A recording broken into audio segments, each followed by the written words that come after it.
Good morning. Right now, that is the 5800 X3D mining Haven coin, in case you were curious. In the background there, utilizing XM rig. So that is pretty much what's going down. Let's get into it.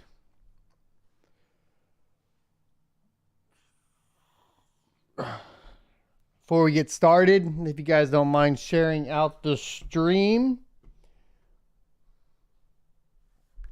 with everybody, I'll run an insert ad and then play.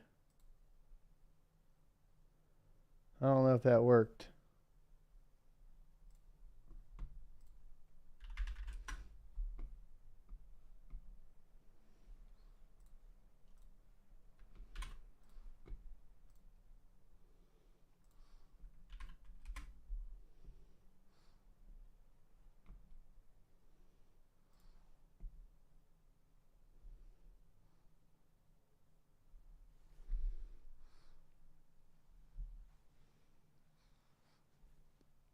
All right.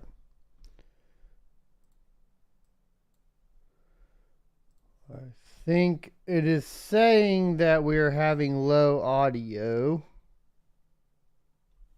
I think everybody can hear me though. Let me double check. All right. Yeah, all right. Everything seems good.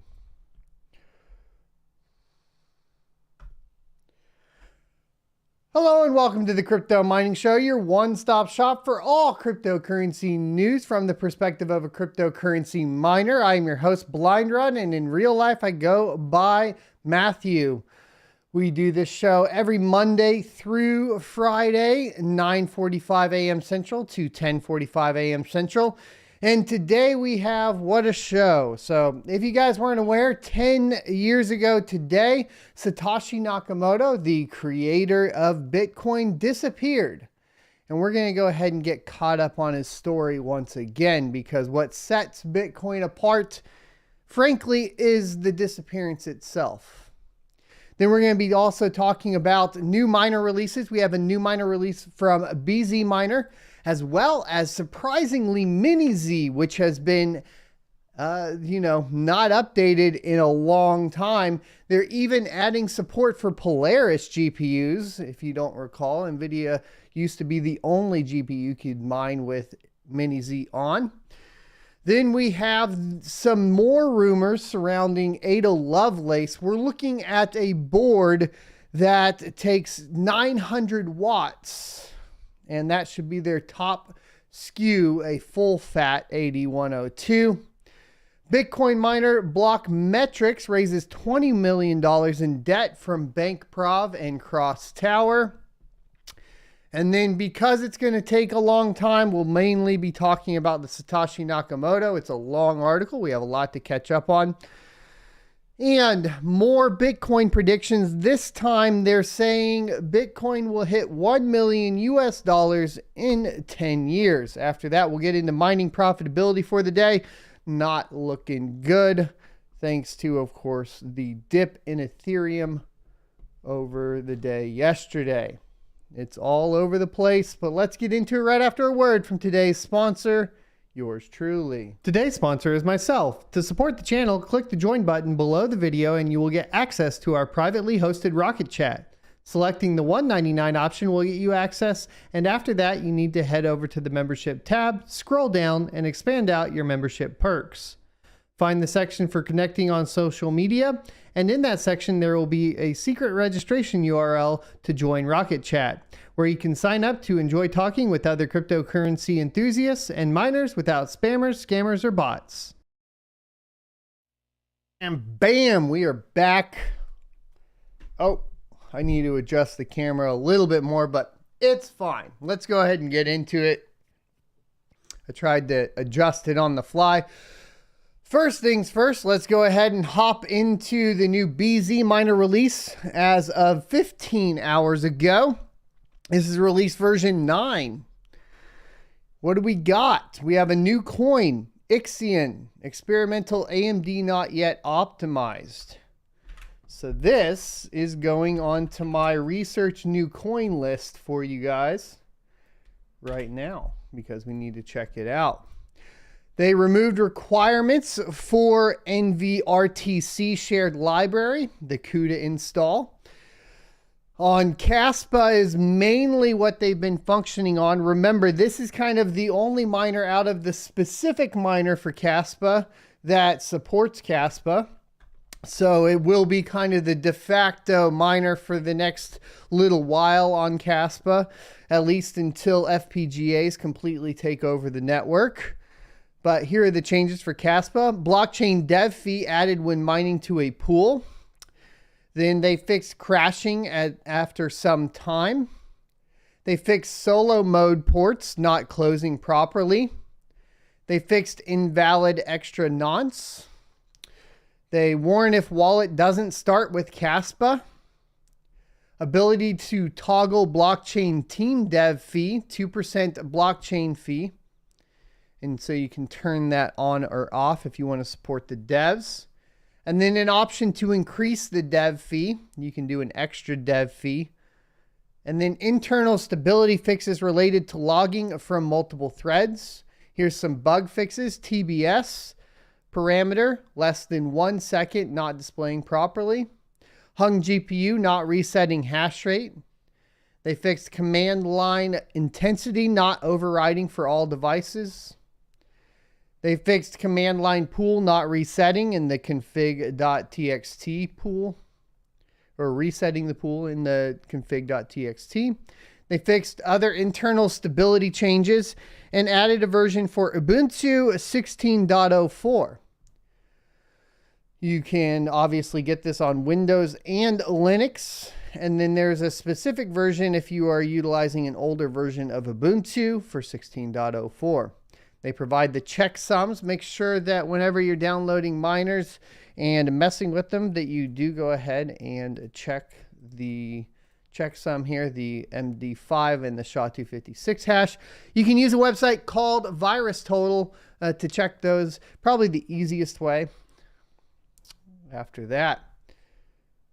So Bzminer getting exciting because we are getting more Caspa support. More Caspa support means my spec mining is looking good.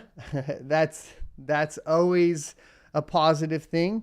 I still haven't done a video on Caspa. We've been getting distracted by a lot of things. I'm building Darrow nodes. I'm building Caspa nodes. I'm messing around with just trying to build a coin. I'm a little ADD when it comes to crypto. I'm not going to lie, but I'm trying to do my best.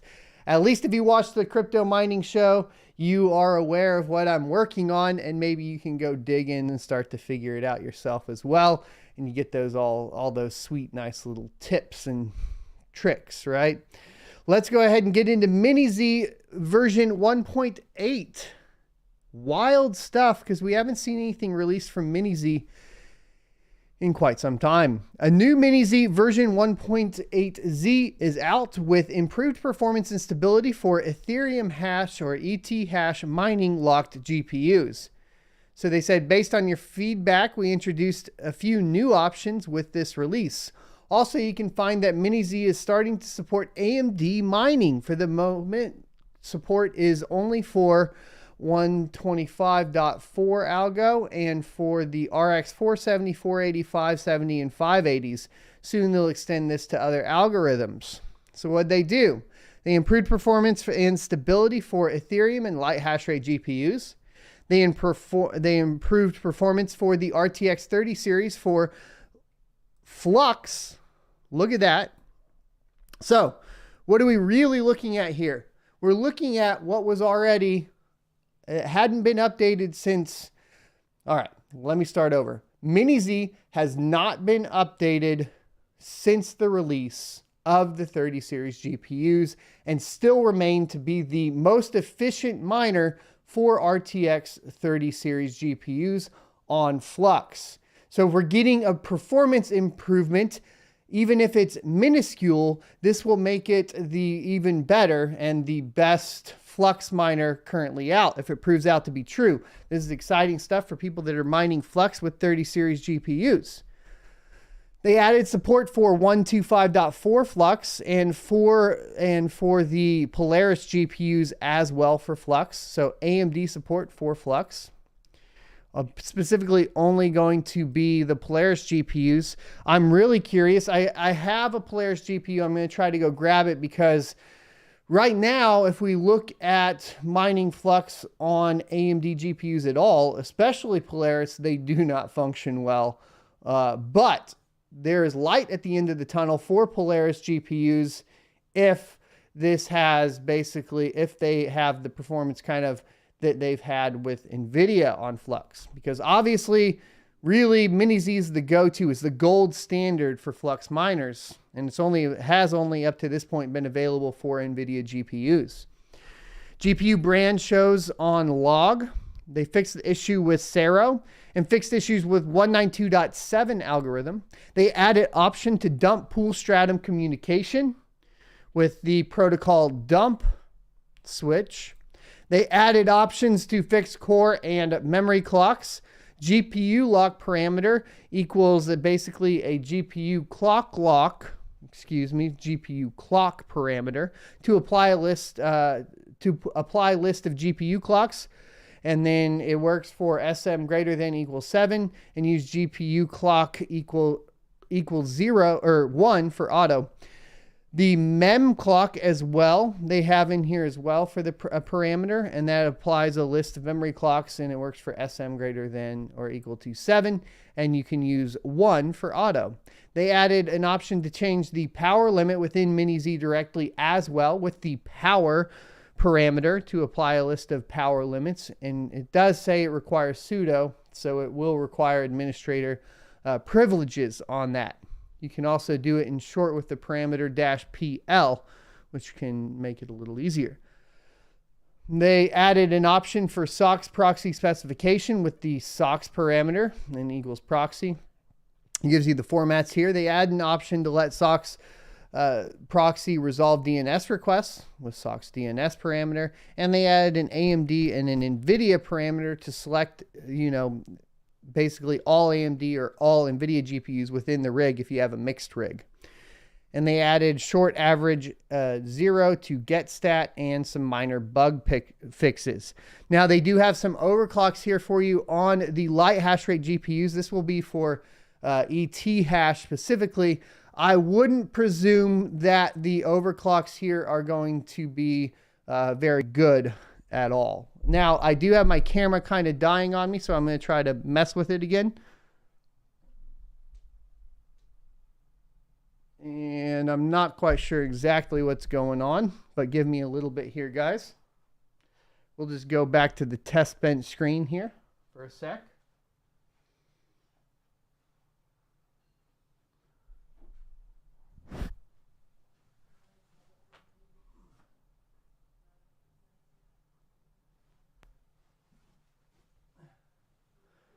It looks like something's dying on me.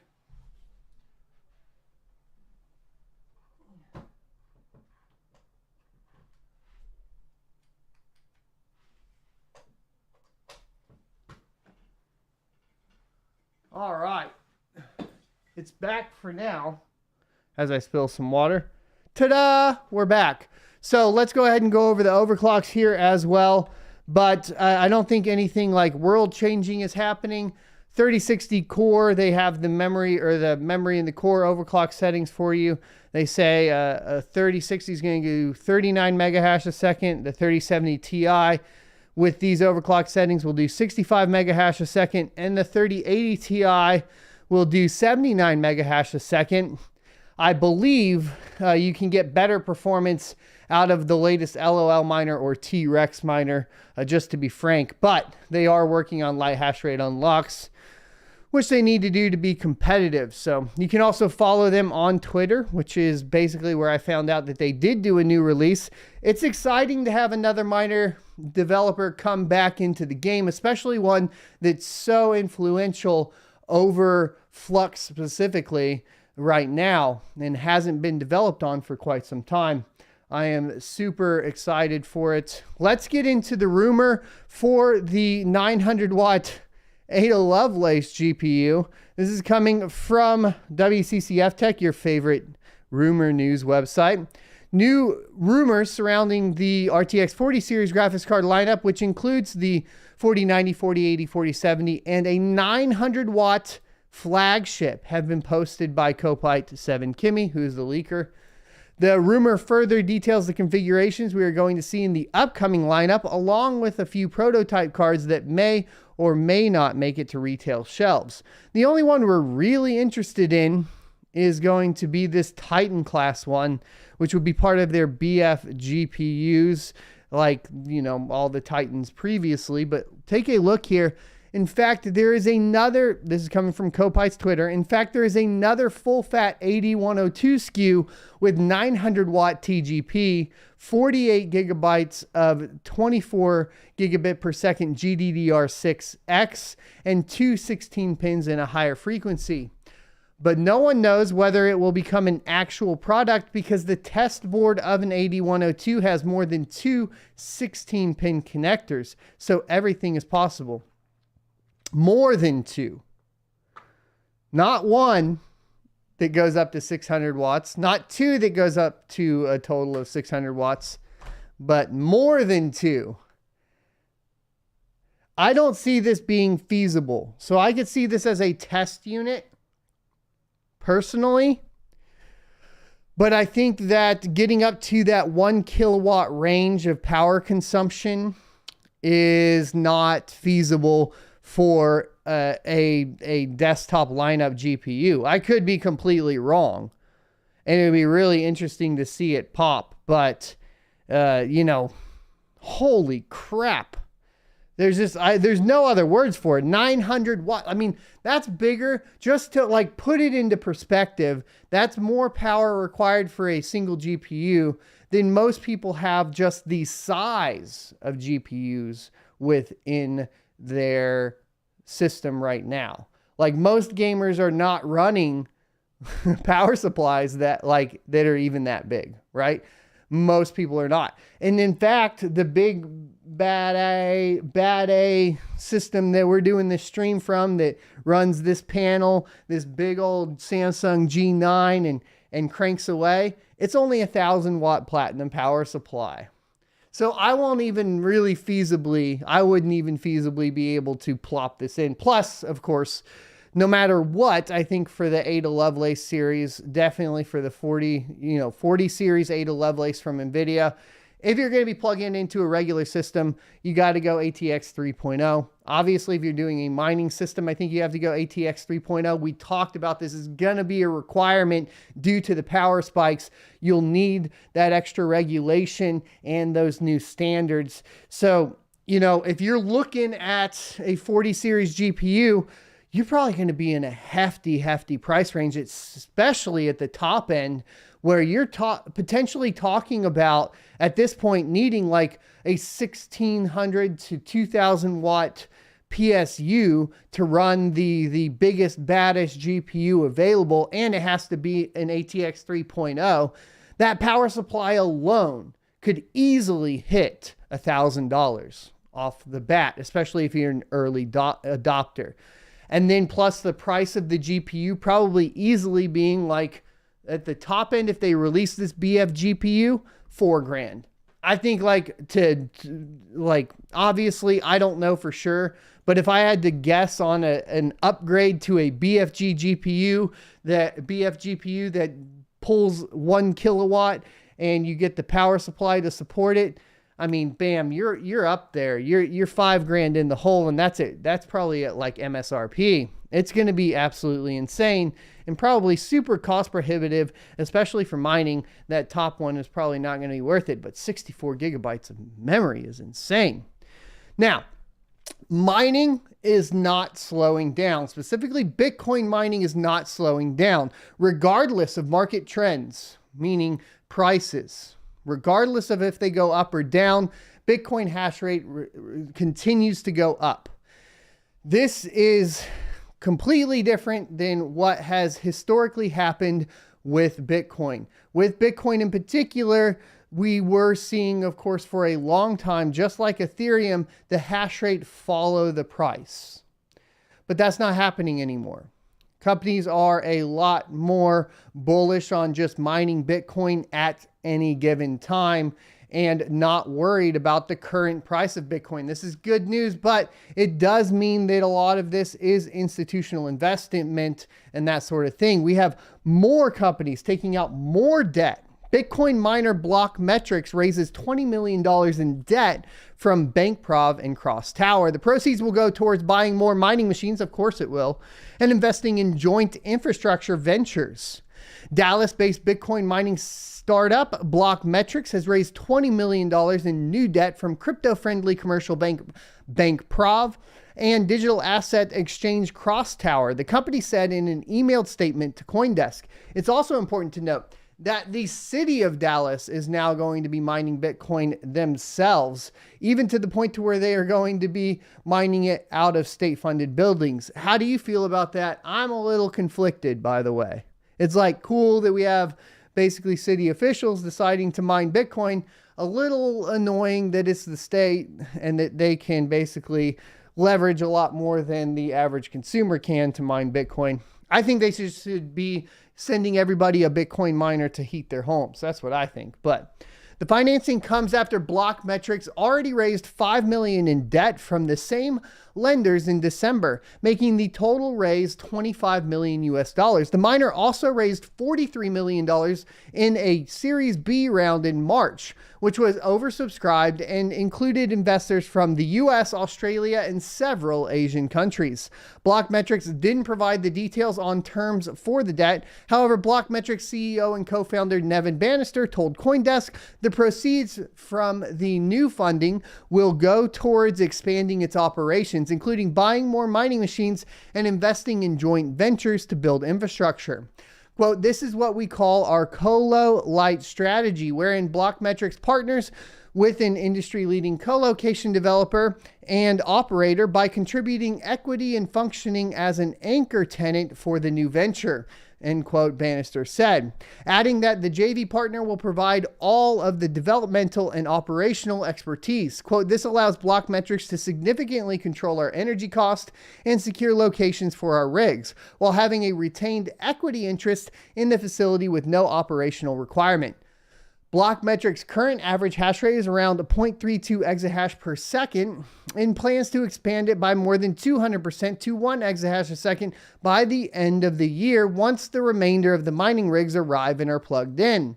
The year-end hash rate projections doesn't include potential mergers or acquisitions of existing miners, which the company is currently considering, Bannister said. Bankprov provides debt capital solutions to Bitcoin miners and other crypto-linked companies, while Cross Tower's mining offerings help both retail and institutional miners. Help us, retail. All right, we got to look into Cross Tower if they're helping retail miners, because that's what we are, right? So let's get into that. We're going to paste that over there and make sure that we go ahead and take a look at it later. So, like we said at the beginning of the show, Satoshi Nakamoto disappeared 10 years ago today. There is an article in Bitcoin Magazine that we're going to read. It is quite lengthy. So I just want to make it clear that we are going to be diving in head first here. And this was as of yesterday, so we're a little late on it. But I just want to make it clear that we are diving deep into this. If you are not familiar with Satoshi Nakamoto and everything that has gone down and the creation of Bitcoin, etc., maybe you'll get caught up a little bit here. If you devour this type of content on the internet and that sort of thing, it may be nothing that you haven't seen at this point. But let's go ahead and get into it, because part of what we do on this show is start, obviously, educating other people surrounding it. The reason why it's significant that Satoshi Nakamoto disappeared is that essentially you ended up with Bitcoin basically being the only coin or cryptocurrency that is given to the public with no strings attached to VC funding or some sort of developer. And that is significant because all the rest pretty much are. They suspected that he was British. that he was Yakuza, that he laundered money. They wondered if he was a woman, laid claim just in case, and joked about effing him. They kept contingencies for if he proved crazy. Let's zoom in here a little bit. Yeah, there we go. Eyed for shifts in his sleep, debated why he spoke and didn't speak, and sent him eager patches signed with pretty please. To be sure, by the waning days of 2010, Satoshi Nakamoto was still acknowledged for inventing Bitcoin and was respected for growing the world's first decentralized digital currency into a $1 million market. But as frustrations with his authority and availability built, it became all too common for users to decry Satoshi the admin, Satoshi the bottleneck, Satoshi the dictator. If it can be said, a quiet clamor against Bitcoin's creator had been simmering since the summer. It soon became something of an outcry. As demands escalated, Satoshi sightings even assumed the role of sport, with users speculating when and why he might appear on the forums. That's not to say Satoshi was able to bring order to the discussion if and when he surfaced. Indeed, as winter approached, a noticeable change in the conversation would begin, with a wave of posts casting doubt over the project, and more specifically, Satoshi's role in its operations. In response, users drew a dividing line. It was not Satoshi, then still directing development, but the users who ran the software, who were the project's ultimate authority. Quote, "There's no single mastermind in open source. It's more of a brain where a single human is just a cell," end quote, wrote Shadow of Harbinger. Quote, "If one day Satoshi says, okay guys, it was just a joke with this Bitcoin thing, I'm closing down the project, we would simply fork the code." This line of defense was echoed broadly, even by Satoshi's most active assistant, Gavin Anderson, who wrote in no uncertain terms, quote, "If Satoshi goes rogue, then the project forks," end quote. At the heart of this defense was a growing belief, stronger perhaps than any confidence in Satoshi himself, that no Bitcoin user could be greater or less than any other. That they were all nodes on the network, authors of code, individuals responsible for the software's success. Still, the coming weeks would find Bitcoin's early users exercising this power in ways that would upend assumptions about the software's usability, politics, limitations, and freedoms. In the end, this awakening would amount to something more, the first assertion of authority over Bitcoin's creator and his system of rules, one already defined by choices so absolute they may as well have been divine. For Satoshi, this might have all seemed a far cry from the quiet of 2009, when in the months after he released the first Bitcoin software, reviews were muted when made at all. Indeed, as the year came to a close, the optimism that had so pervaded his early emails with famed cypherpunk Hal Finney would have faded into the distant past, while even casual responses to the Bitcoin mailing list had tapered off almost entirely.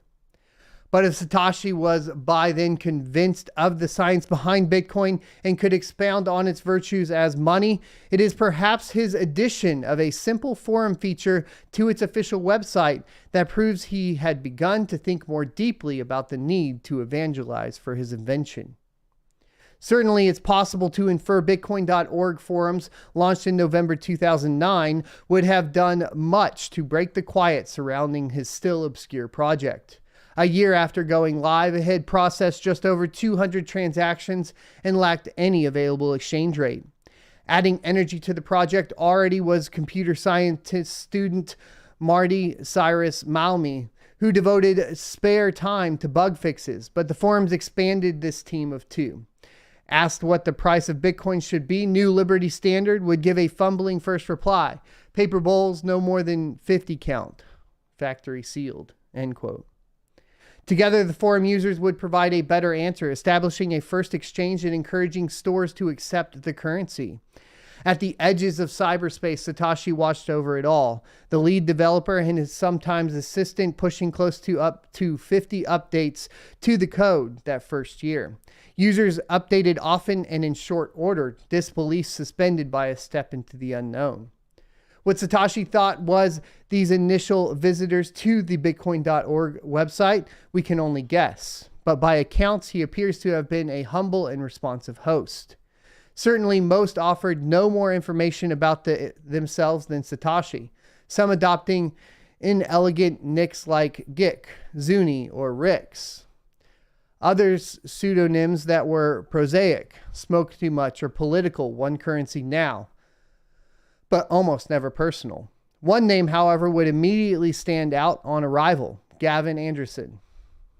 As opposed to the singular Sirius or Satoshi, the alias was, of course, discernible as a full name, complete with the irregular name given, Gavin, and succeeding surname, Anderson. Adding to the contrast would be his choice of avatar. Whereas most user profiles were no more than empty gray squares, Anderson played a smiling hiker ambling a trail. The image was apt. By May 2010, Bitcoin was hardly a beaten path. Drawing Anderson and the first wave of Silicon Valley startup types was Bitcoin's modest debut in the pages of InfoWorld.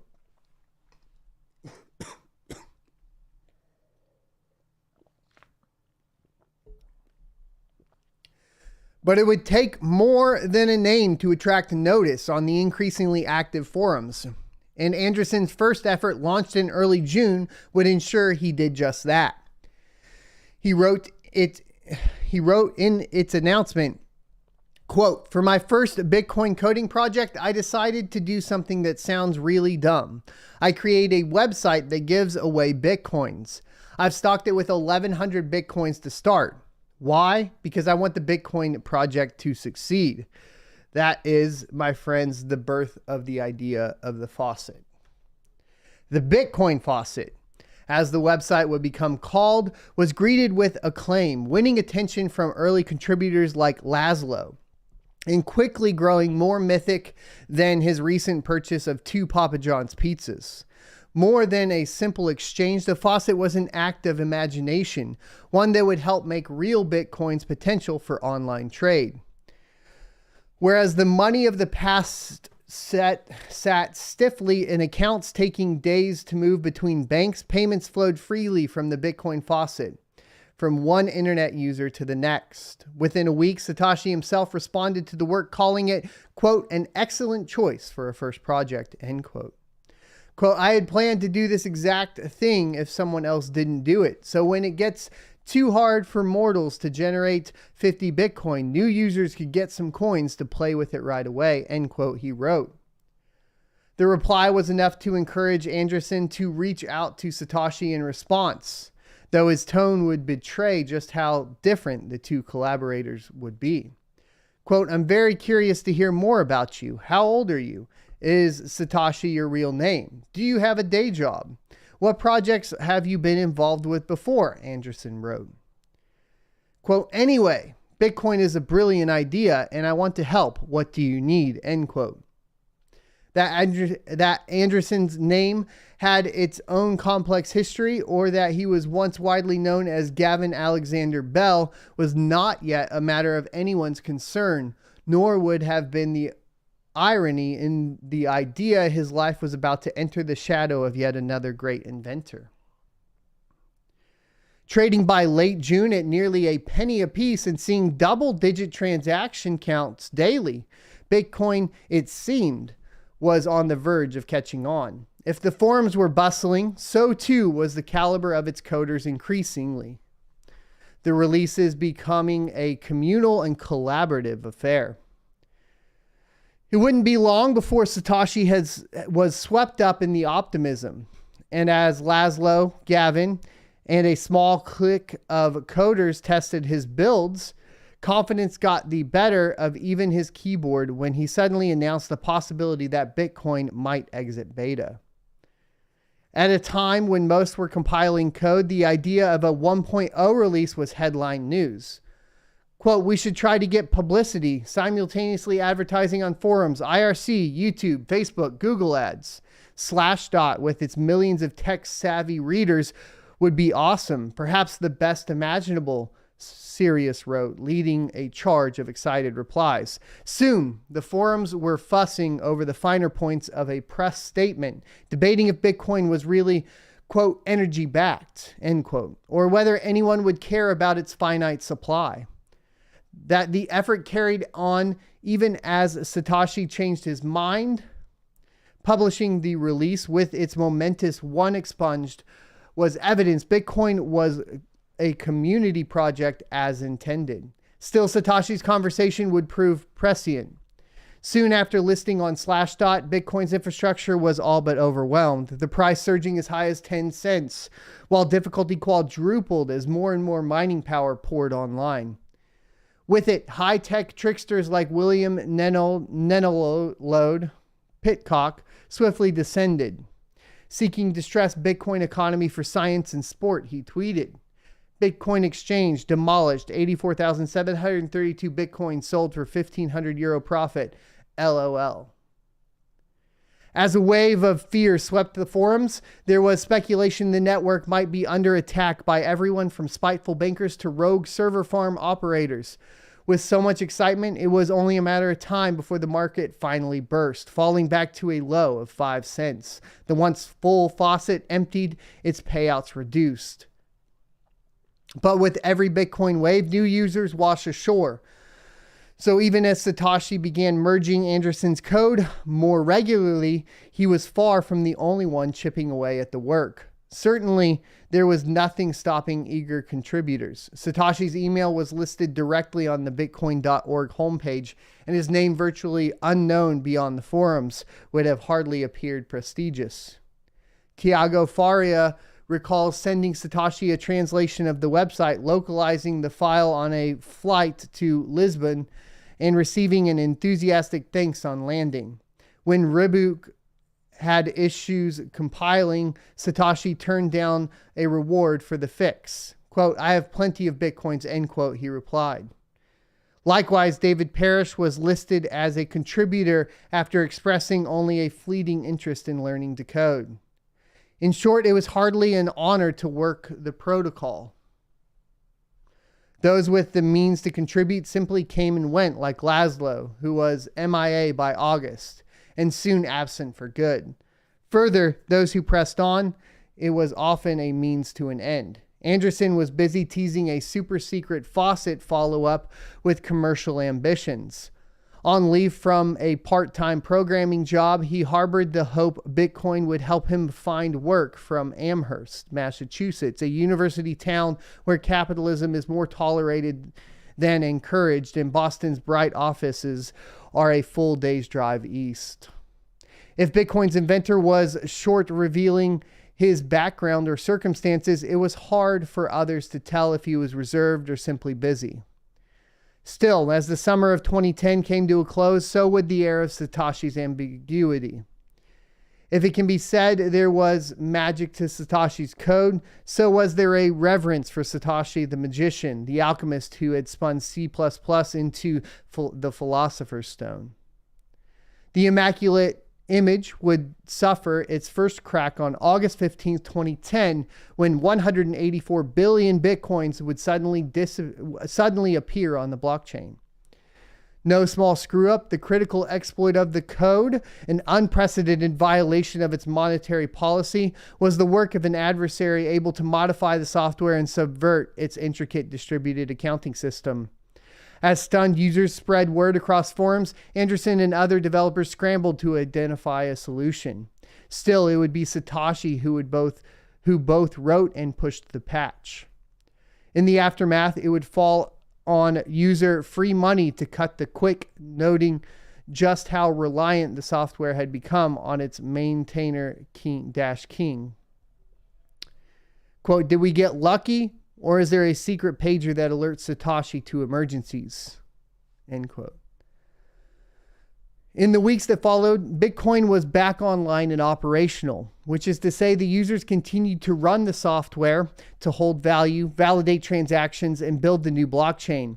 In that sense, the value overflow exploit was quite literally a thing of the past. But if it's true the attack violated the rules of Bitcoin network, so too did it expose that very system of rules, revealing for the first time its mechanics and management.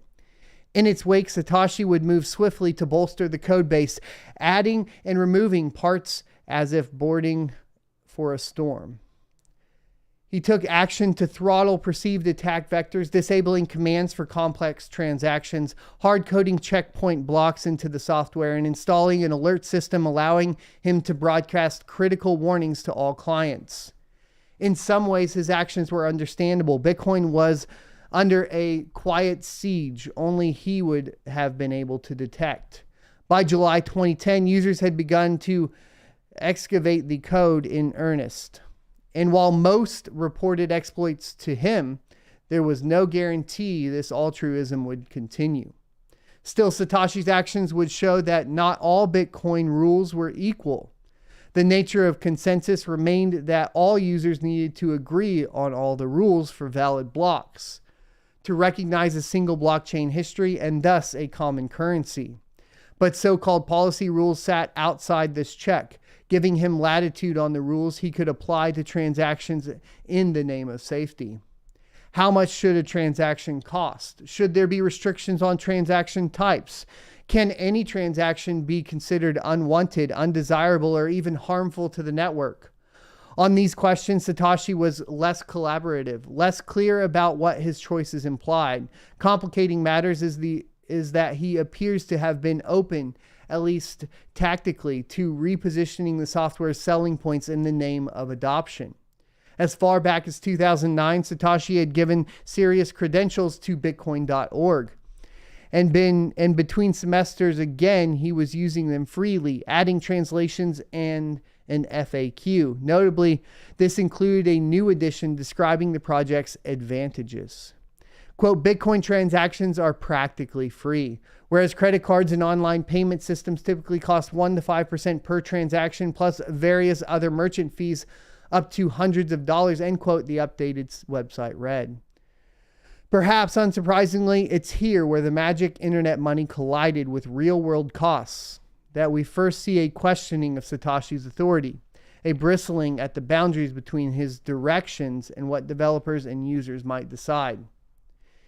In the end, the value overflow bug would split the Bitcoin blockchain for a total of 5 hours, orphaning 53 blocks before users restored the intended network rules.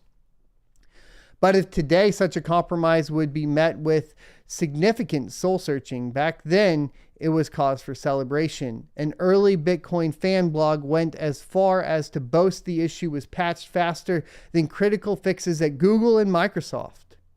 More surprising might be how little conversation flowed from Satoshi at all. Apart from a mailing list warning, there does not seem to have been any post-mortem. Undiscussed was not just the nature of the bug, but the manner of the fork, how Satoshi tightened the rules enforced by all users unilaterally, his patch adjusting the rules for transaction inputs and outputs. Even if other developers had any questions about what happened, it wasn't exactly clear where they would have been asked. Attempts had been made to hold a developer meeting over the summer, but had largely stalled in Satoshi's absence.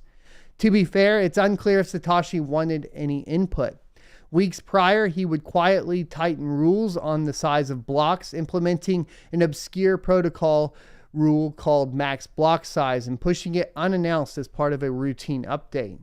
Such an instance occurred again in late July when Satoshi released an update with the preface, quote, please upgrade to 0.3.6 ASAP, end quote, merging code he hadn't published for review. Not that he didn't have a good reason for the change. This appears to have been the result of a bug that, if exploited, made it possible for an attacker to spend bitcoins they didn't own. But this distance was not without repercussions. Anderson, for one, could soon be seen thinking over the development process with newcomer Jeff Garzik, a veteran Linux contributor inspired by Slashdot to begin inspecting the Bitcoin code. That the two would have found much in common isn't surprising. Also a new dad, Garzik was a startup veteran residing on the outskirts of Raleigh, North Carolina, where he lived and worked from a 1980s Fleetwood RV. As IRC shows, a working friendship quickly became between the two emerged. Gavin Anderson. I wish I could convince Satoshi to switch to a more collaborative development model. Tritonio. What do you mean? What is the current development model? Jay Garzik. Mostly closed, open source closed development. Gavin. Satoshi is the gatekeeper right now. All code flows through him. A quiet leak. Whatever the reason, users and developers simply appear to have grown more comfortable confronting issues of Satoshi's authority as the calendar turned to fall. Garzik took to the task with sharper elbows, opening threads that took on thornier questions about system economics. First, he would probe Bitcoin's fee policy, proposing to eliminate free transactions under the premise they were simply passed on as hidden storage costs. Satoshi stopped short of removing the subsidy entirely, outlining both the current fee threshold, 200 kilobytes or roughly 1,000 transactions per block were free, and why he supported only a lower 50 kilobyte limit. Quote, Bitcoin should always allow at least some free transactions, end quote, he felt. In lieu of objections to his logic, Satoshi moved quickly to enact his preferred change, merging it just 2 weeks later. Still, some users appear to have been left grumbling at the effective cost increase, arguing it was the market, not developers, that should set fees. In the wake of the change, developers like Anderson appeared confused about how the network dealt with fees, and so were unable to assist in answering questions. That this was an issue was because as the network grew, it made it less likely any issues could be elevated to Satoshi. By then, users were already circulating custom patches of the software, unofficial additions that fixed minor issues or enhanced the performance of mining code. For his part, Satoshi appears to have recognized the strain, granting Anderson access to update the software directly by October. And he would bring a newfound accessibility to the task, engaging users on IRC even as Satoshi served as a final stamp of approval. Larger questions, however, continued to depend on Satoshi's edict. When Garzik proposed an increase to the new block size limit, coding a patch to, quote, match PayPal's transaction rate, end quote, Satoshi again deferred, asserting a change could be made, quote, if we get closer to needing it, end quote. That the response feels incomplete today is because it appears Garzik was passively asking how developers might deal with incompatible changes, ones that didn't just tighten the rules for all users, but expanded or even introduced new rules to the software. Even then, some were already wondering how such decisions could ever be settled by Satoshi or any benevolent dictator, with newcomer W. Vladimir van der Laan arguing this precedent could set the system on a dangerous path towards centralization. W. Umpus says, indeed, the developer in IRC, indeed, the developer should set protocol, not policy on fees. Otherwise, we can call Mr. Satoshi dear leader. As criticisms escalated, Satoshi appears to have remained active and online, but even he would struggle to keep pace with the volume and urgency of conversation ahead.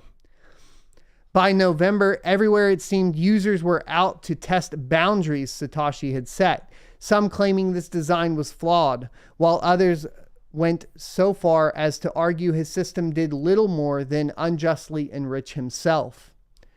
Though the logic is dated and steeped in misunderstanding, it's hard not to view these posts as a prism of the times, of both the concern that changes by developers might harm investors and that the already strong echo that it is the users who hold ultimate authority over the system. Unsurprisingly, most of these attacks took aim at the more arbitrary rules Satoshi had seemingly ordained, the 21 million limit on the Bitcoin supply bearing the most brunt. Mises, how on earth can you be comfortable with some random dude picking the amount of currency in circulation? Kiba, who will pick the number then? Thrashaholic. I accept Satoshi's cap a lot more than I do Bernanke's.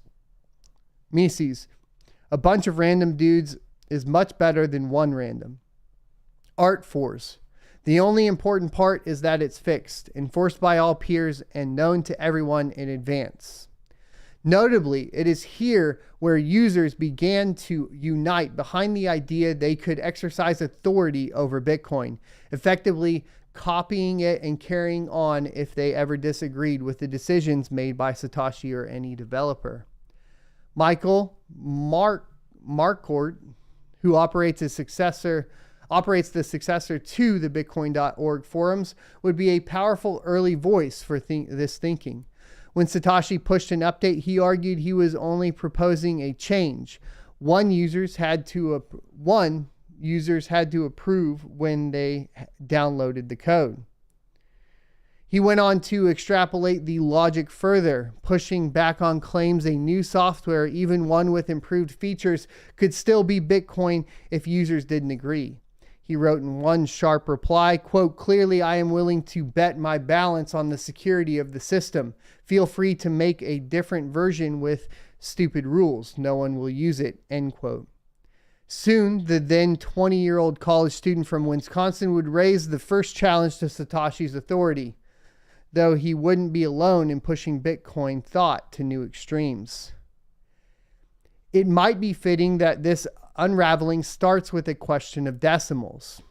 As most users knew, Bitcoins were like no money ever before, divisible down to 8 places, the smallest units then undefined by any term at all. Adding confusion was that, in practice, wallets rounded to 2 digits, like dollars and cents, the decision dating back to the source code. Quote, "It seems like a good idea to me to come to a consensus now about when to move the decimal points," Anderson wrote. "When Bitcoins are worth more than about $10 each, I think it'll be time to allow sub-bit penny payments." The question was, of course, one of policy, of how or if the software would change to ease adoption. But on display quickly was the sheer subjectivity of such decisions, with users debating for pages if their mothers knew the term milli or the exact meaning of micro. Elsewhere, Matthew Willis was busy stretching the concept of Bitcoin to its limit in a thread that marked the first exploration of how a multi-blockchain world might work. Could applications exist on top of Bitcoin, or was Bitcoin destined to be rebuilt on another kind of blockchain on which 1,000 coins could bloom? So quick did the thread catch fire that users began to clamor for Satoshi, unsure of whether to fork first or ask for his approval. Quote, "I think it would be possible for BitDNS to be a completely separate network and separate blockchain, yet share CPU power with Bitcoin," end quote, Satoshi wrote after some 12 pages of debate. Quote, "While you are generating Bitcoins, why not also get free domain names for the same work," end quote. That the thread became something of a phenomenon is evidenced by the reemergence of Hal Finney, who asked Satoshi outright if he was, quote, endorsing the idea, end quote, of multiple blockchains, each of which could, quote, create their own flavor of coins, end quote.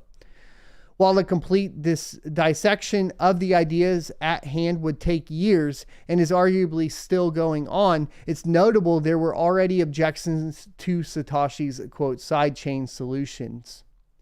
So too, there was there doubt about whether he could even know where the revolution he started was heading. Quote, "The unstated elephant in the room, the one thing that everybody wants to avoid but isn't being stated, is the need to create a parallel currency to Bitcoin because Bitcoin itself is inadequate to accomplishing the task at hand," end quote, wrote user R. Horning. It was Garzik who was perhaps the most vocal that Bitcoin should be a currency only, though he would go on to encourage the creation of new blockchains outside of Satoshi's authority. He wrote, quote, "Get over the fear of forking, embrace multiple competing blockchains with competing rule sets. Let Satoshi be the benevolent dictator of the main chain. We need competition," end quote. A still bigger rebuke of Satoshi's authority would take place in a matter of days when he again moved the curb moved to curb the use of advanced commands with a policy rule set called is standard. Advertised as a way to, quote, prevent possible security problems we haven't thought of, end quote, by Andreessen and Satoshi, users who updated were agreeing to only relay transaction types deemed safe by developers and checked by the software against a default list. This was an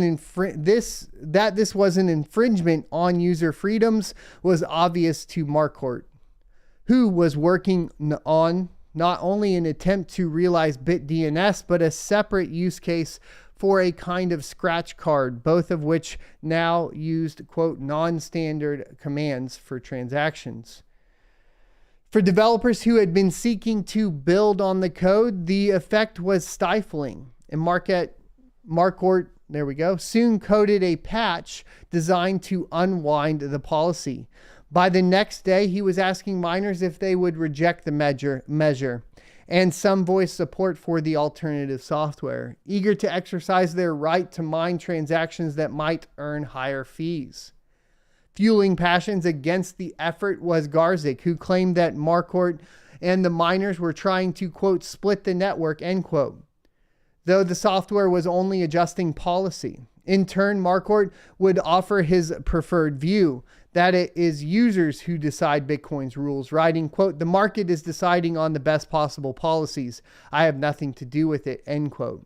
For his part, Andreessen sought to downplay tensions, asserting change would always be easy on the Bitcoin network, so long as it had popular consent. Quote, please stop acting like the current is standard test is set in stone, end quote, he countered. Quote, it is not, and Satoshi said, new versions of the client are rapidly adopted by a majority of the network, so introducing a new transaction type will not be a big deal, end quote. In private messages, Satoshi concurred with Andreessen, noting no one could, quote, could stop, end quote, anyone from attempting to build something on top of Bitcoin, and that he supported accommodating the idea. Quote, there's no hurry, he wrote in reply. Quote, I don't like to design things for pie in the sky. It may be best to have the first use implemented first and see what it actually needs, end quote.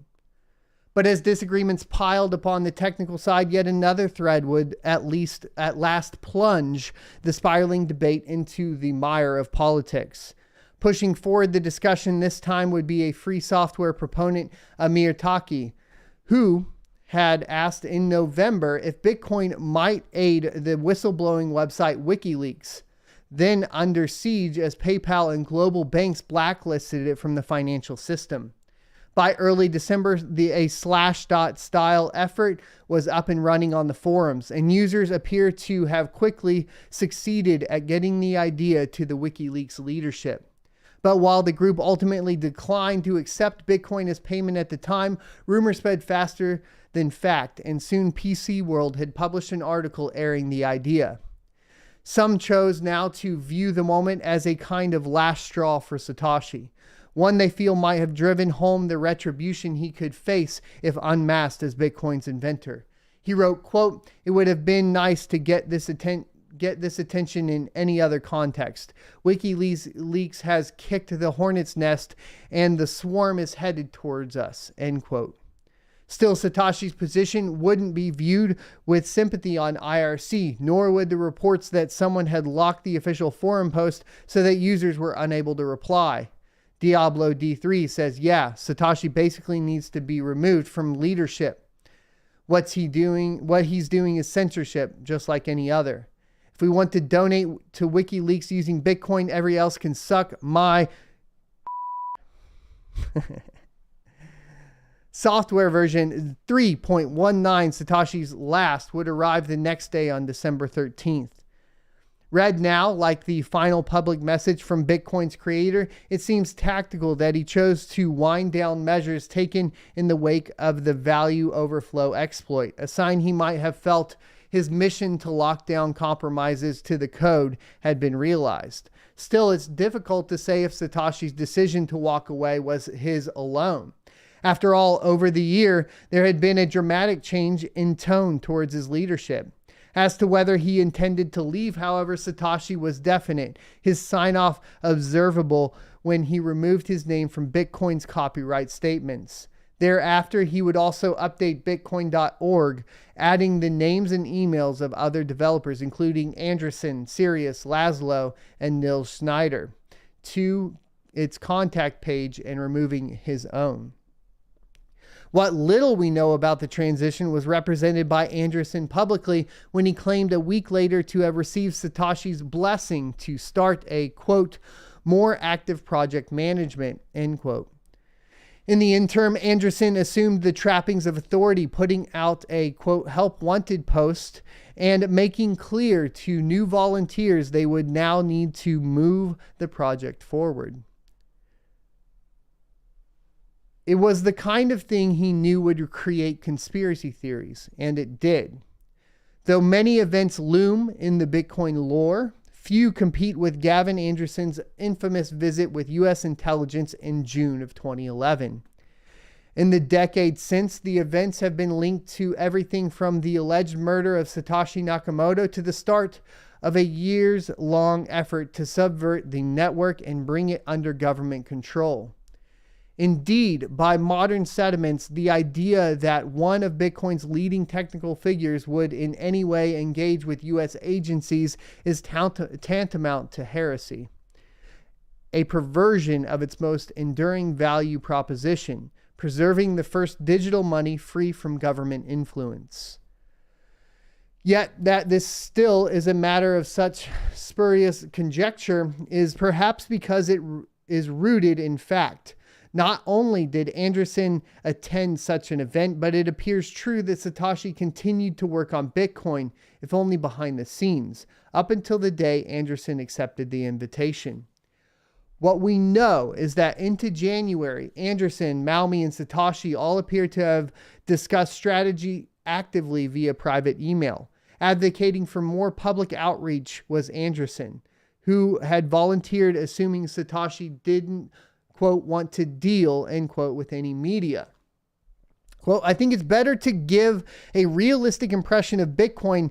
It is cutting edge beta software that is still being developed. It is not poised to replace PayPal or the euro soon, end quote, Andreessen wrote. In response, Satoshi told Andreessen he was the best person to give any interviews. Complicating matters, however, is that Andreessen vaulted into the limelight. It's unclear if he continued to remain aligned with Bitcoin's creator on project goals and vision. He would prove inconsistent in remarks, describing development as a, quote, controlled anarchy, end quote, in March interview, yet noting he felt that he and Satoshi reserved the right to enact unilateral change if it was ever needed. By April, Andreessen would even begin to theorize about the kind of policies that could only be brought by radical changes to the network, predicting someday, quote, only larger organizations would pay attention to every transaction, end quote, while proposing one day fees might be, quote, paid by the merchants, end quote. For Andreessen, scaling the capacity of the network for more transactions was a matter of when, not if, and it was clear already he was open to concessions to realize this vision. The last message. The alleged final break between Satoshi and his collaborators would come on April 26th, 2011. That's yesterday. Well, the anniversary was yesterday. According to records from Andreessen, Satoshi sent him an email that day in which he asked him to downplay the idea he was a, quote, mysterious, shadowy figure, end quote, at the time adopting a short and reproachful tone to the project's new technical lead. Quote, the press just turns that into a pirate currency angle. Maybe instead make it about the open source project and give more credit to your contributors. It helps motivate them, end quote, Satoshi wrote. This was followed by a separate message that contained only a copy of the cryptographic key to Bitcoin's alert system, one that effectively gave Andreessen sole control over security notifications. In response, Andreessen would acknowledge the advice, but he quickly moved to more pressing matters, informing Satoshi about his intentions to attend an annual conference on emerging technologies for U.S. intelligence. Quote, it might be really stupid if it just raises Bitcoin's visibility on the radar, but I think it is way too late for that. Bitcoin is already on the radar, end quote, he wrote. The next day, he would announce the appearance on the Bitcoin forums as indicated. The news prompted widespread commentary, but surprisingly little pushback among developers like Vladimir Lon, Christian Decker, and Manny Rosenfeld, who all backed the move on the basis that open engagement with authority would be a welcome change. Bitcoin users debated Andreessen's actions too, but here also it's evident his decision not to shy away from authority was widely popular. As opposed to remaining silent as Satoshi had, there is a sense Andreessen was bringing a more principled tone to project leadership. Quote, all this proves is that Bitcoin is a meritocracy and that Gavin has earned his position as lead developer through peer review, end quote, wrote Anonymous. Others argued Satoshi had promoted Gavin to take command, citing as evidence how his email was added to bitcoin.org. To some, Andreessen was not chosen, but rather stepped up to the task, the remark highlighting the dominant opinion that continues to be presented today. Still, as discussion shows, few were worried about the idea Satoshi might never return. Kiba, will Satoshi come back? Gavin Andreessen. Blue Matt, last I heard, he had, quote, moved on to other projects. Blue Matt, and that Bitcoin is in good hands. Kiba, so what's the official statement? Gavin, I don't know. He says he's moving on to other things, so expect him to fade away even more. Still, if Satoshi was at the start of descending into mystery, Bitcoin was anything but, surpassing $3 in the latter days of April and breaking into public consciousness for the first time. With Bitcoin trading firmly above the dollar, the press would descend, and reporters were on the lookout for a face to attach to the project's name. When Forbes came to call, it was Gavin and his cadre of underground cypherpunks it profiled. Satoshi only appearing as a footnote. But as interest in the Bitcoin project grew, so too did its creator become more entwined with the man who remained to tell the story. Quote, I've never met Satoshi Nakamoto. I've never spoken to him on the telephone, end quote, Andreessen would say. But still, the stories kept on and on. Indeed, it would be Andreessen himself who would first air the idea he believed Satoshi's exit was connected with the CIA event, an opinion he'd give on a YouTube show in its aftermath. From these seeds would sprout still another tall tale. As enduring as the myth of the unknown Satoshi would be the myth of the good-natured Gavin, Bitcoin's Batman, its silent protector, its undisputed captain whose goodwill would help win the trust of users. Where did one story end and the other begin? The successor defined by his predecessor as he, in turn, was defined by his absence. Over time, they developed a tone when they asked him the question, subdued, dramatic. So, the reporters from the New Yorker would ask, I'd like to know more about Nakamoto. So would I, Andreessen would say, his laughter described as rueful, ringing, and believable. I know I just read that entire thing. I think it's important. That was super fun to go over. Hopefully gives you an idea, a little bit of the beginnings of Bitcoin and where it was all at. You can see how crazy it must have been to be sub penny as well, etc. And speaking on that as well, in 10 years, BitMEX co-founder says that Bitcoin will be worth $1 million. Or is it that the US dollar will be worth nothing?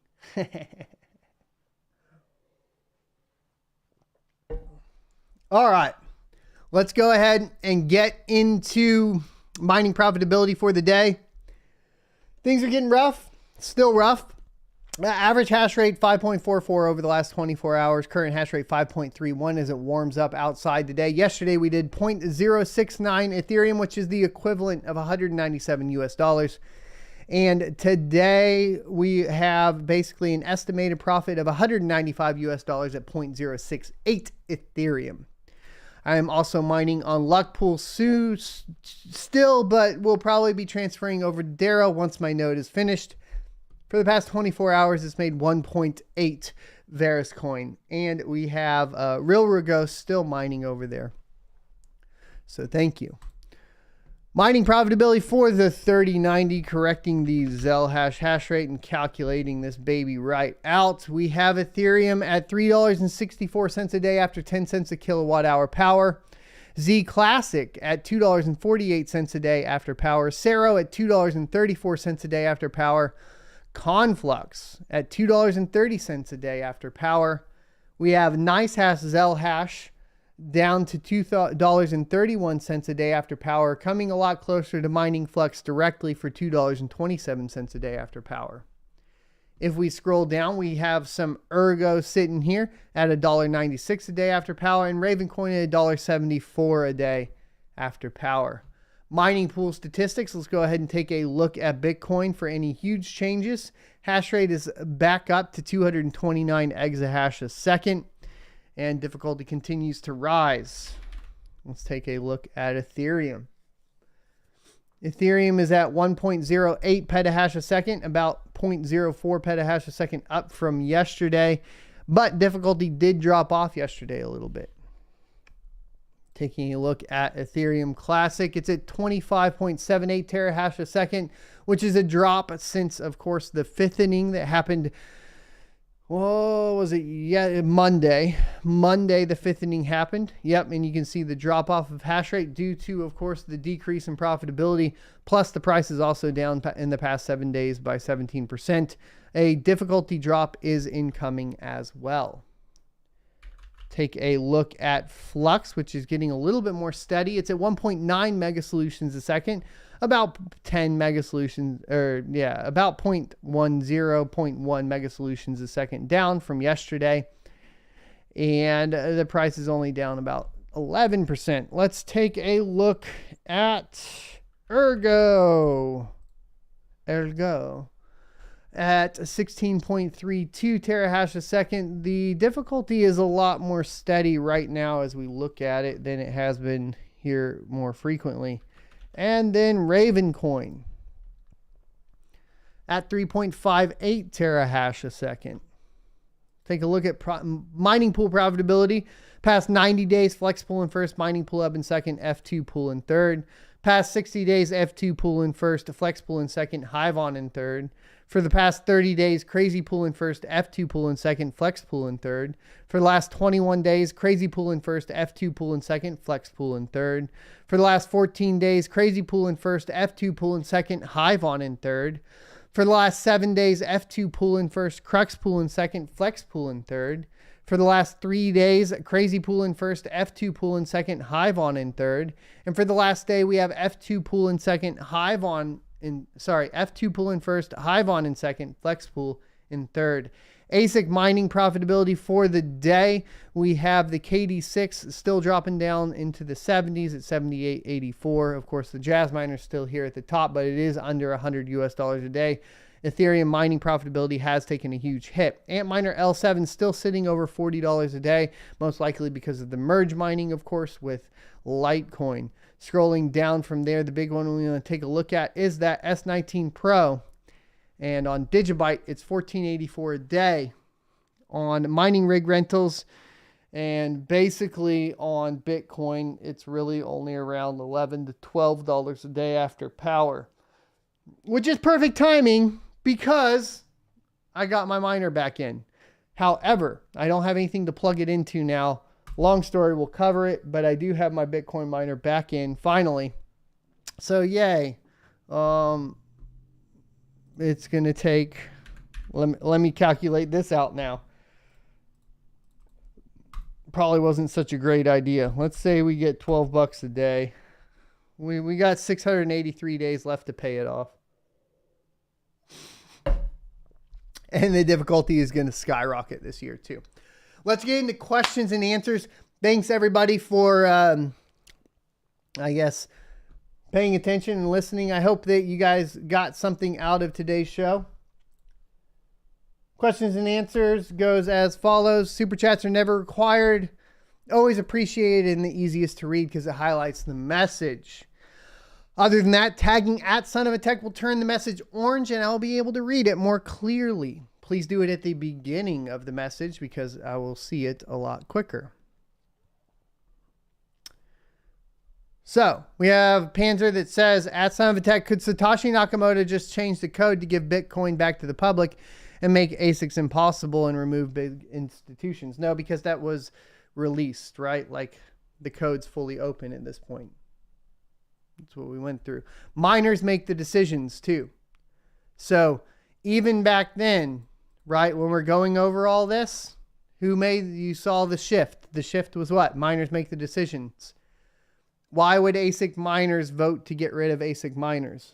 It's the same argument. Look, it's the same thing when people come out like BitBoy Crypto and are like, Bitcoin was going to move to proof of stake. No, it won't, because the consensus, the changes are determined by the miners, the ASIC miners. The ASIC miners aren't going to vote themselves out of a business. That's not going to happen. You could fork it though. Rad CPU Man says, at Son of a Tech started a Darrow node yesterday. Sync is going to take a couple days. Yeah, I'm still syncing mine. I haven't found a blockchain database download for it. Have you? No, I've been syncing directly. There is an option to fast sync. It's like -- fast sync to add a parameter to your, you can add that to your command to start it. It didn't work for me, but you know, you could try it on yours and see if it works now.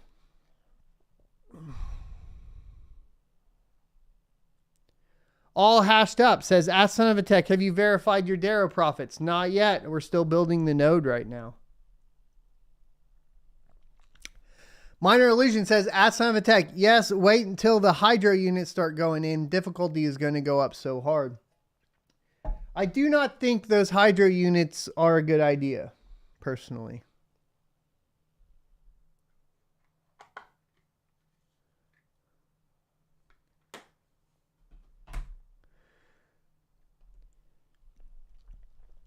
IS Fegroar says, at Son of a Tech, is it worth buying GPUs now? Purchasing GPUs right now would be purely up to you as a decision financially. Is it worth buying it? It really depends on the position you're in. Like if you're already building out a farm, then just keep reinvesting from your farm or from the profits of the farm or the revenue from the farm back into more GPUs. And hold on tight. Is it going to get worse? Possibly, probably. I think a lot of things get a lot worse as far as the economy goes. It's going to make a lot of the mining more difficult too, as well, especially trying to pay all the bills, etc. That is just the nature of the beast. But if you're in it, you're in it. If you're not, you're not. That's where you're at, right? If you're going to be in mining right now, it's time to start getting ready to, you know, be skinny, buy what you can, reinvest what you can, and prepare for the next run. That's where we're at. The good news is you get the opportunity to prepare for the next run. We have seen, of course, on EVGA's website. Let me go over here real quick and get the B-Stock site up for you. I believe B-Stock. B-Stock. What do we got on B-Stock right now? Let me get rid of the power supplies real quick on this list. There we go.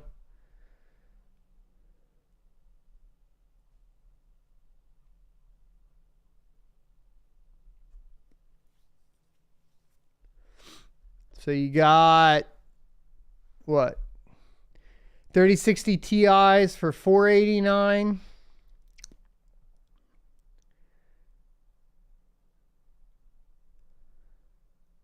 You got some 3050s there, not worth it. Oh, here's a 3060 for $369.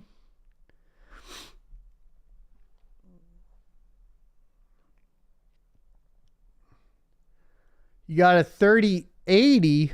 You got 3070 Ti, 3070s for $629, 3070 Ti's for $699. You got 3080s for $789. What else we got going on here? This is their SC line.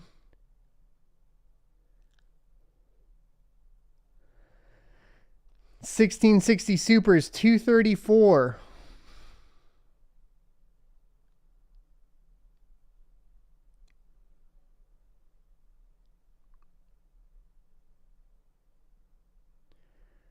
$2060s, $329, $314 for $2060s right there.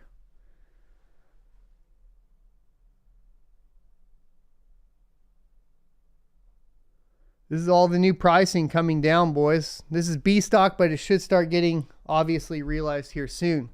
It's looking pretty good. 1660 Supers for $234, not bad. Obviously the 2060s, not bad. We could even go to what to mine, right, and take a look at some of these.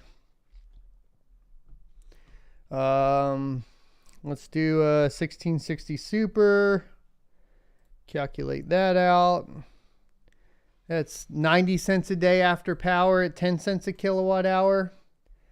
That's a, you know, basically, depending on what happens with the markets, that's right where I'm looking at. So my initial purchases, I was at a 220-day ROI when I was kind of building up before this bull run. So I'm pretty comfortable with around a 200 to 300, you know, 200 to 250-day ROI is not bad. You know, you're under a year. Let's look at the 2060 out of curiosity as well. What was that? It's not as good on Ethereum, but it is doing pretty good on Octopus at 83 cents a day as well. So you have a little bit more option there. Let's get to more questions.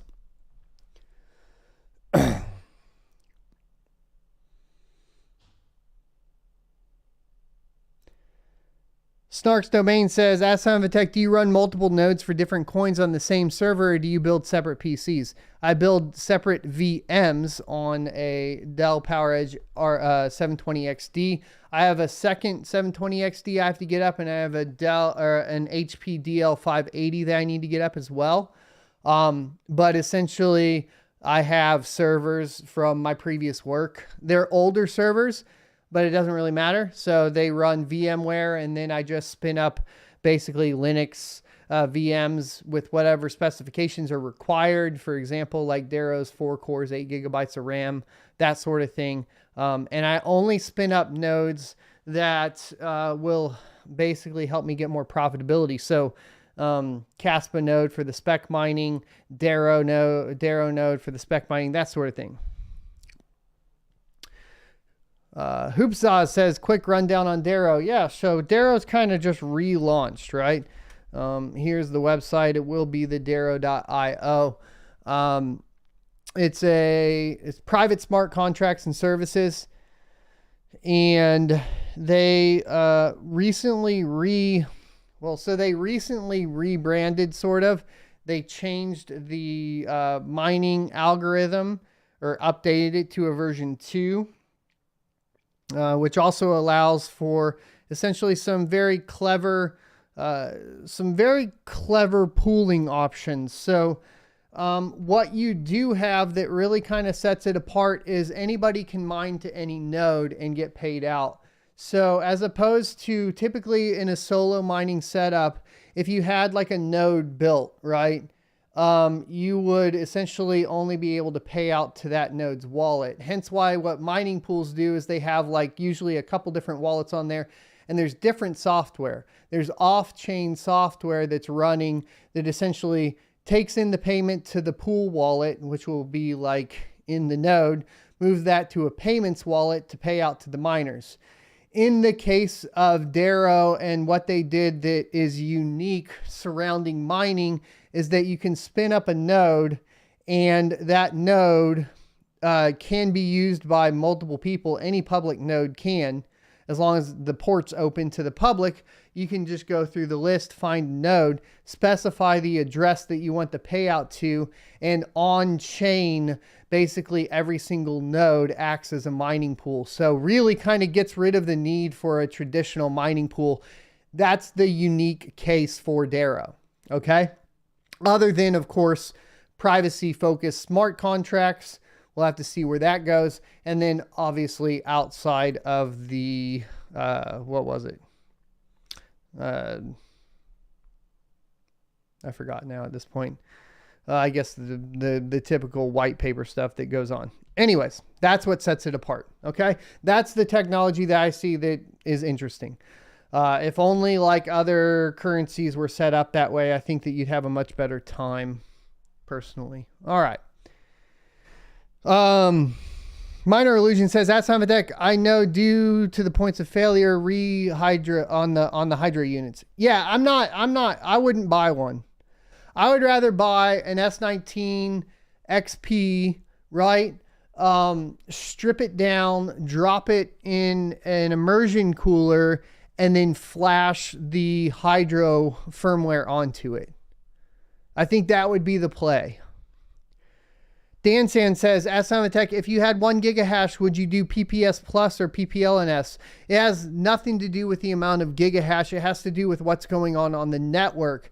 PPS Plus, so Hivon, etc. As you can see when we talked about, of course, mining pool profitability, you can see that Hivon right now, because of low transaction fees, etc., is going to be more profitable for you. That is not due to the amount of hash rate that you have on the network. That is primarily due to the low amount of transaction fees going on the network. It's a more steady form of payouts essentially for the miners. But let's say Hivon gets a huge, basically like a huge block or whatever. Let's say basically a PPS Plus gets the same payout as a PPLNS, right? The same block. From a PPLNS perspective, if the block, let's say they both get really, really high outputs, you're going to get paid out more on PPLNS when the pool finds a massive block than you would on a PPS Plus. And that's just due to the structure of how they function. So it's really, you're hedging on either more stable payouts on PPS Plus that don't have the potential upside of PPLNS, and hedging that essentially there won't be a whole bunch of activity on the Ethereum network, for example, in this particular case. Basically, if I was going to mine pretty much anything but Ethereum, for example, that doesn't typically have these kind of wild, crazy increases, I would prefer PPS Plus almost across the board. Things like Ethereum Classic, Flux, Ergo, so on. However, when there's massive adoption outside of it for the applications that are on top of the chain, when there are things that are happening like NFTs, etc., and from a mining perspective that are driving transactions up, transaction fees up, then I would prefer to be on PPLNS. As it sits right now, that's why we are seeing this shift of Hivon and some of the PPS Plus come up, right? So you're seeing F2 pool, PPS Plus. Hivon, PPS Plus. Flex pool now still in third at PPLNS. But by and large, PPS Plus is taking over on profitability this week because there's not as much going on the network.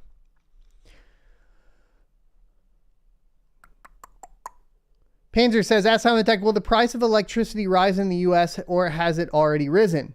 It's currently already rising for sure, definitely dependent on kind of what locations. Now, when you're looking at the US, you have to take into consideration the fact that, you know, states' rights and basically the ability of that state to produce whatever amount of power that they can generate by themselves. So, for example, like Texas, which has their own closed power grid, is going to have better prices traditionally than other states that have to borrow power from some other basically state or whatever, because they're going to have more fees for transport of that power, etc. So I think that we will overall see, of course, prices of power go up. I think it'll be highly regulated to specific states and regions, depending on, at least how much they go up will be dependent on each region or each state within the United States, and however reliable their power grid is compared to whatever they need to get from other people and so on. Pretty much. Dark Alley says, at Son of a Tech, with the new ATX 3.0 power supplies only featuring 1 or 2 native 12-pin PCIe 600 watt connectors and a dual 8-pin to 12-pin 300 watt connector, do you think it will be better buying pre-PCIe 5 cards, new and used? I think definitely right now when we're looking at the GPU market, we're preparing for all these new GPUs to come out. And the need for miners to basically, if they want to adopt the new GPUs, will also have to upgrade power supplies. But the market of GPUs coming down, I would lean more towards buying used GPUs in the 30 series and before. Then I would say prepare to buy a brand new rig. I think it's going to be probably not the best fiscal decision that you could make. And mining is always a little bit slower to start optimizing for all of the new line. For example, even on Flux, we hadn't seen an upgrade really from a miner that meant anything for almost over a year with Mini-Z. So you still also have time for those optimizations to come in on the 40 series. That could be completely off base if these things come out and are doing crazy numbers though as well. Detroit Iris says, ask Son of a Tech if anyone wants them. Zocrap has some 1080 Ti's for under $500. That's really not a bad idea, I suppose. Let's go ahead and take a look at the 1080 Ti real quick while we're here. Let me calculate this out. And the 1080 Ti with the pill, I think, is the pill enabled here? The pill is not enabled here. Let's update it with the pill real quick. Would put you $1.51 a day on Ethereum or $1.94 in revenue. And then Flux, not as good at 89 cents. I think you probably want to bump to something different. You know, with these prices and with Ethereum, maybe the 1080 Ti is kind of going out of style, potentially. Let me know what you guys think in chat. All right. Maybe rather get something else.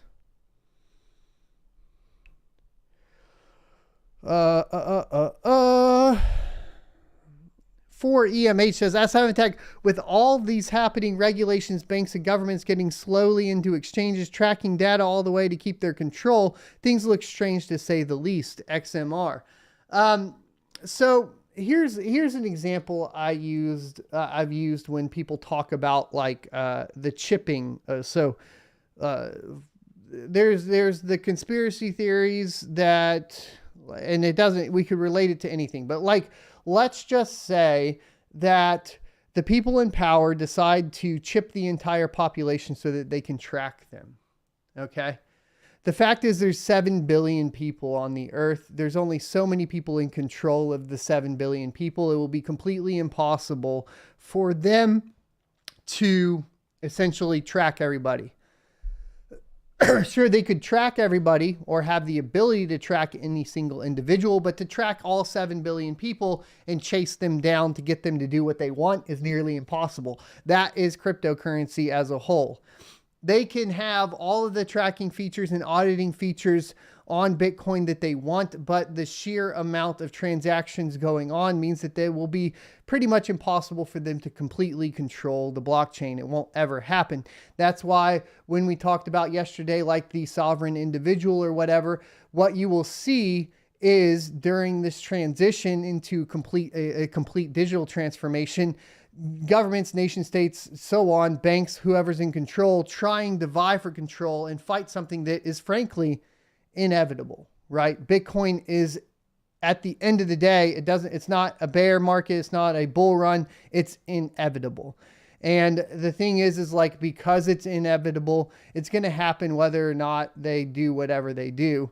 They can try to regulate it, try to control it as much as possible. The only point where they can truly control it is that kind of transfer into whatever controlled currency that they have. So the US dollar, whatever it may be, that's the only really position where they have. Once people completely move away from that and it's just trading within the Bitcoin, like trading within Bitcoin itself, then at that point they can only start trying to make individual examples, right?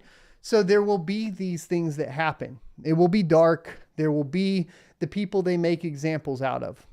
By and large, like, they won't be doing it on lower transactions and so on. It will be targeted towards individuals that are moving lots of money, that have more influence. But even then, it'll be extremely difficult for them to do it to everyone. So we've already started to see this with the kind of free flow of information.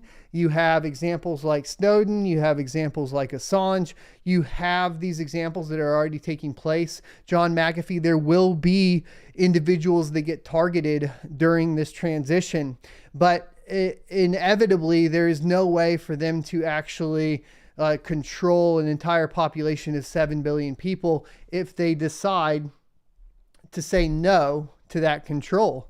So we go back to what I've said before, which is they may have the power, but we have the numbers. It's inevitable.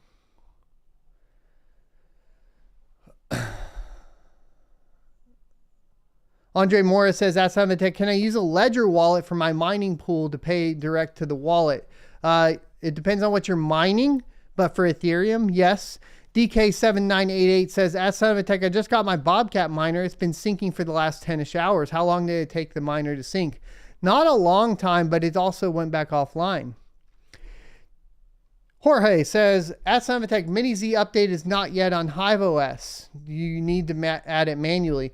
You can add miners manually. I'll show you an example. I think. Give me a sec. Let me get signed in. I have a GPU offline and 8 GPUs warning. Yay.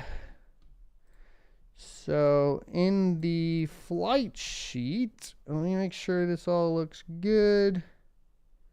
So in the flight sheet, essentially, you can look out for them specifically, but you have an installation URL.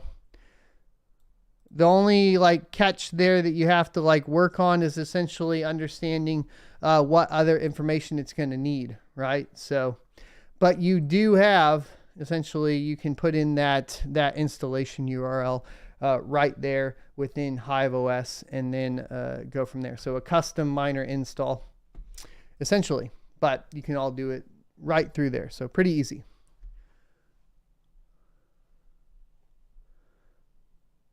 All right, I think that's going to wrap it up for today. Thanks everybody for watching today. Be sure to share, like, comment, subscribe, hit the notification bell, and we will see you guys next Tuesday. I did do a couple polls surrounding clips. It looks like we're going to keep clips on the channel for now. I know yesterday I said I was going to pull them off. We're going to do whatever kind of majority rule the people that seem to want the clips on the main channel. It does make it easier on me as well because I don't have to move it or to another channel and get that channel monetized. That being said, I do have to figure out, how much that's hurting the algorithm, what we have to do to basically shift into something that I think, shift into a manner to where I can still provide the how-to content, not damage it too much, and figure out how this is all going to function. Like I've stated before, right now, of course, because of the down markets, because of where we're sitting in crypto, the YouTube is not performing as well. It is what it is. We're going to have to continue to push and try to figure out what you guys want and try to provide that.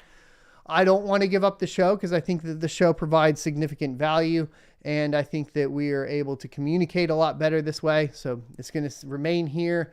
Monday through Friday, 9:45 a.m. to 10:45 a.m. Central, and I'm going to try to get just work more. That's it. So there you go, guys. I'll see you next Tuesday.